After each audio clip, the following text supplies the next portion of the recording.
जय श्री कृष्णा, राधे राधे। हमारे चैनल ओम ज्ञान सागर में आप सभी का बहुत बहुत स्वागत है। मैं हूँ रीना शर्मा। आज आप सभी के लिए लेकर आई हूँ संकटिया माता की व्रत कथा, पूजा विधि, सामग्री। और संकटिया माता सभी की इच्छा पूरी करती है, हर दुख कष्ट हरती है। दुखियों का दुख हरने वाली माँ संकटा माता की जय हो। संकटा माता व्रत की पूजन सामग्री। संकटा माता की मूर्ति, लाल वस्त्र, एक चौकी पर बिछाने के लिए दीप, धूप, घी, गुड़हल अथवा लाल फूल, पुष्पमाला, नैवेद्य, चावल का चूरा बनाकर उसमें घी तथा शक्कर मिलाकर लड्डू बनाए, ऋतुफल, केला, संतरा, नारियल एवं सिंदूर। व्रत की विधि। शुक्रवार व सोमवार को व्रत करे, प्रातःकाल नित्य कर्म से निवृत्त होकर स्नान करे, स्वस्थ वस्त्र धारण करे, पूजा घर या पूजा स्थल को स्वस्थ कर ले, एक पटरे पर अथवा चौकी पर लाल वस्त्र बिछाए, उस पर संकटा माता की मूर्ति अथवा चित्र स्थापित करे, एक कलश में जल भरकर रखे, संकटा माता की पूजा करे, धूप दीप दिखावे, नैवेद्य का भोग लगाए और दोनों हाथ जोड़कर संकटा माता का ध्यान करे और इस प्रकार कहे, हे 10 भुजाओं तथा 3 नेत्रों से सुशोभित गुणमयी लाल वर्ण वाली, शीघ्र ही संकट नाशिनी शुद्ध स्फटिक की माला, जल पूर्ण कलश, कमल, पुष्प, शंख, चक्र, गदा, त्रिशूल, डमरू तथा तलवार आदि से शोभ्य भाग्यमान भगवती संकटा का मैं ध्यान करती हूँ। बोलो संकटा माता की जय। संकटा माता जी की कथा। एक समय की बात है कि एक नगर में एक बूढ़ी अम्मा अपने बेटे और बहू के साथ रहती थी। उसके बेटे का नाम रामदास था। गरीबी के कारण उसका बेटा रामदास धन कमाने के लिए परदेश चला गया। कुछ समय बीत जाने के पश्चात बूढ़ी अम्मा का बेटा विदेश से नहीं लौटा। इस वजह से वह बहुत चिंतित और दुखी रहने लगी, क्योंकि बूढ़ी अम्मा की बहू उसे प्राय नित्य प्रति के वापस न आने से उसे खरी खोटी सुनाया करती थी। इसलिए वह प्रतिदिन चिंता और उदास रहती और घर के बाहर कुएं पर बैठकर रोया करती थी। बूढ़ी अम्मा का यह क्रम रोज चलता रहता था। एक दिन की बात है कि बूढ़ी अम्मा के पास भेष बदलकर एक बूढ़ी अम्मा आई और बोली, अम्मा तुम रोज़ रोज़ क्यों रोती हो? बूढ़ी अम्मा ने कोई भी जवाब नहीं दिया और रोती ही रही। माता बार बार यह प्रश्न दोहराती जा रही थी। वह बूढ़ी अम्मा इस बात से झुंझुला उठी। उस बुढ़िया ने माँ से कहा, तुम मुझे बार बार ऐसा क्यों पूछ रही हो?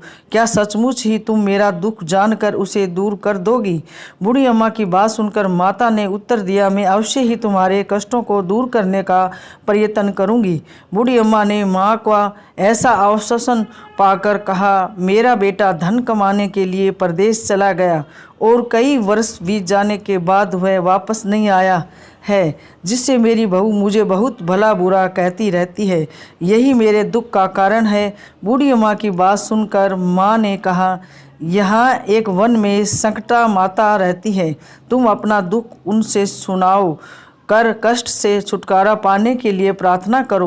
वो बहुत ही दयालु है, दुखियों के प्रति बहुत सहानुभूति रखती है, निसंतानों को संतान, निर्धनों को धनवान, निर्बल को बलवान और अभागों को भाग्यवान बनाती है। उनकी कृपा से सौभाग्यवती स्त्रियों का सौभाग्य अटल हो जाता है। कुंवारी कन्याओं को अपने इच्छित वर की प्राप्ति होती है।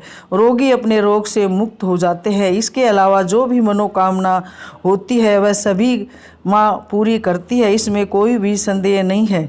माता से ऐसी विलक्षण बात को सुनकर बुढ़िया संकटा माता के पास गई और उनके चरणों में गिरकर विलाप करने लगी। संकटा माता ने बड़े ही दयालु होकर बुढ़िया से पूछा, अम्मा तुम किस कारण इतने दुख से बार बार रोती रहती हो? बूढ़ी अम्मा ने कहा, हे माता, आप तो सब कुछ जानती हो, आपसे तो कुछ भी छिपा नहीं है। आप मेरे दुख को दूर करने का आश्वासन दे तो मैं आपको अपना दुख की गाथा सुनाऊं। बूढ़ी अम्मा की बात सुनकर संकटा माता ने कहा, मुझे पहले अपना दुख बताओ, तो दुखियों का दुख दूर करना ही मेरा काम है। संकटा माता ने ऐसा कहने पर बूढ़ी अम्मा ने कहा, हे माता, मेरा लड़का परदेश चला गया है और अभी तक लौटकर घर वापस नहीं आया है, जिससे मेरी बहू मुझे भला बुरा कहती है और मैं अपने पुत्र वियोग में बेचैन रहती हूँ। यही मेरे दुख का कारण है।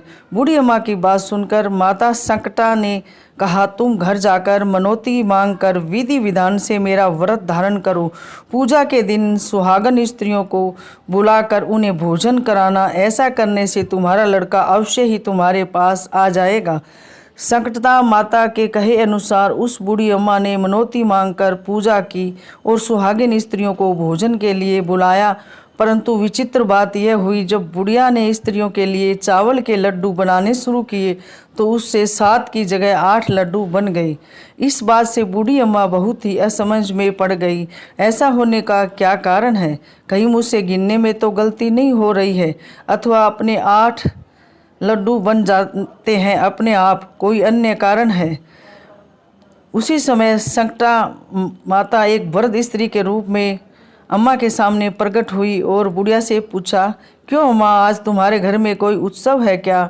यह सुनकर बूढ़ी बोली, आज मैंने संकटा माता की पूजा की है और सुहागिन स्त्रियों को भोजन के लिए बुलाया है, किंतु जब गिनती कर लाडू 7 बनाती हूँ तो वे लड्डू अपने आप ही 8 बन जाते हैं। मैं इस बात से चिंता में पड़ गई हूँ।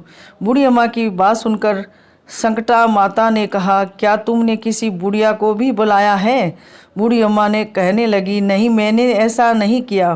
परंतु तुम कौन हो? संकटा माता ने कहा, मैं बुढ़िया हूँ, मुझे ही बुला कर जिमाओ। ऐसा सुनकर बूढ़ी अम्मा ने उस बुढ़िया रूपधारी संकटा माता को भोजन के लिए बुलाया कर जिमाया। उसके बाद बुढ़िया के घर पर सभी सुहागनें आ गई और बुढ़िया ने सबको लड्डू तथा अन्य मिठाई आदि का भोजन कराया। इससे संकटा माता उस बुढ़िया अम्मा पर बहुत प्रसन्न हुई और माता की कृपा से बेटे के मन में अपनी माता और पत्नी से मिलने की इच्छा उत्पन्न हुई और वह अपने घर के लिए चल दिया।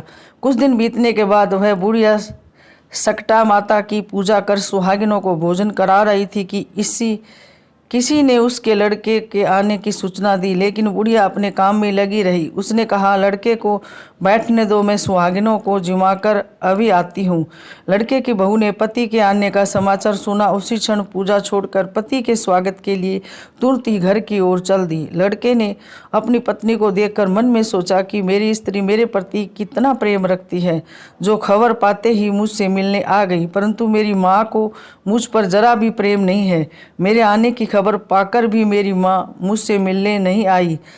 जब पूजा का काम समाप्त हो गया तभी सुहागिनें भोजन करके अपने अपने घर को लौट गई। बूढ़ी अम्मा अपने बेटे से मिलने के लिए उसके पास पहुंची। माँ के आने पर लड़के ने पूछा, माँ अब तक कहाँ थी?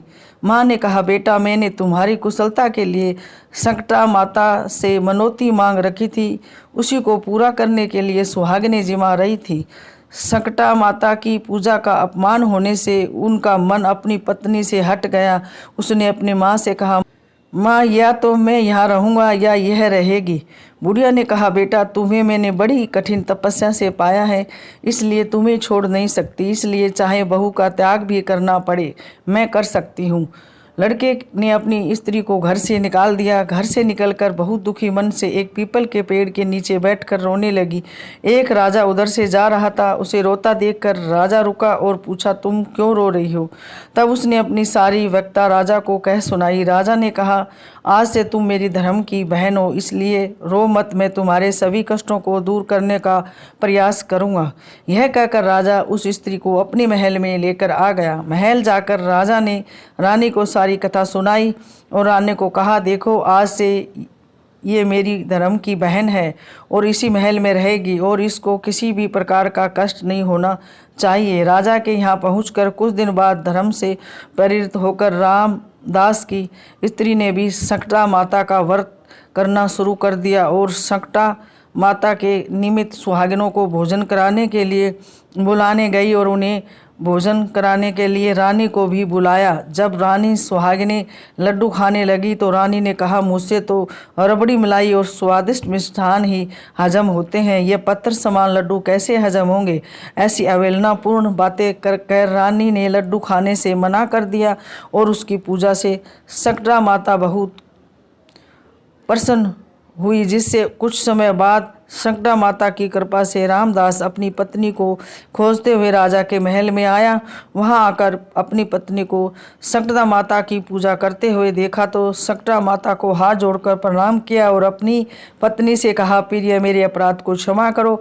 पत्नी ने कहा, हे नाथ, यह सब तो इसमें आपका कोई दोष नहीं है। आप मेरे भगवान स्वरूप हो, आप मेरे ही अपराध को क्षमा करें। यह कहकर दोनों ने विधि पूर्वक संकटा माता का व्रत कथा सुनी, संकटा माता की पूजा की। पूजा को समाप्त कर सुहागिनों को जिमाकर दोनों पति पत्नी अपने घर की ओर प्रस्थान के लिए तैयार हुए। जाते समय रामदास की स्त्री ने राजा रानी से कहा, जब तुम मुझ पर दुख पड़ा था तो आप लोगों ने धर्म की बहन बनाकर मुझे आश्रय दिया था। यदि आपको किसी भी तरह का सहायता की आवश्यकता हो तो मेरी कुटिया में निसंकोच चले आना। ऐसा कहकर दोनों पति पत्नी अपने घर चल दिए।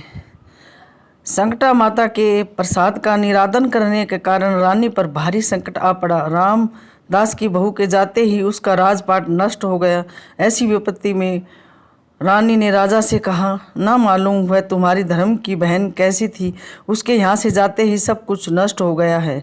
रानी ने राजा से कहा, जाते समय वह कह गई थी कि जब मेरे पर कष्ट पड़ा था तब मैं तुम्हारे पास आई और कदापि तुम्हारे ऊपर कोई भी कष्ट पड़े तो तुम मेरे घर चले आना। इसलिए हम लोगों को उसके यहाँ ही चलना चाहिए। ऐसा विचार कर राजा रानी दोनों ही अपनी धर्म बहन के घर गई। वहाँ जाकर रानी ने कहा, बहन, तुम्हारे जाते ही ऐसा क्या हो गया कि हमारी सारी संपत्ति नष्ट हो गई। हम लोग बहुत परेशानी में पड़े हुए हैं। रानी की बात सुनकर रामदास की स्त्री ने कहा, बहन, मैं तो कुछ नहीं जानती। मेरे तो सब कुछ करता धरता संकटा माता है, उसके अतिरिक्त कोई दूसरा नहीं। इसलिए मेरी राय में तुम संकटा माता से अपनी भूलों के लिए क्षमा याचना करो। उन्हीं की मनौती से तुम्हारा काम बन जाएगा। तुम्हारे सारे बिगड़े काम अपने आप सुधर जाएंगे। और रामदास की स्त्री की बातें सुनकर रानी ने श्रद्धा भक्ति से संकटा माता का व्रत किया और सुहागिनों को जिमाकर अनजाने में हुई अपनी भूल के लिए संकटा माता से बार बार क्षमा मांगी। रानी का ऐसा करते ही संकटा माता प्रसन्न हो गई और रात में रानी को स्वप्न में कहने लगी कि तुम दोनों पति पत्नी अपने महल को चले जाओ, वहाँ जाकर मेरी पूजा करना और मेरे निमित्त सुहागिनों को जिमाएं। ऐसा करने से तुम्हारा गया हुआ राजपाट तुम्हें दोबारा वापस मिल जाएगा। सुबह होते ही रानी ने अपने स्वप्न की बात राजा को बताई। रानी की बात सुनते ही राजा उसी क्षण रानी को साथ लेकर अपने महल की ओर चल दिया।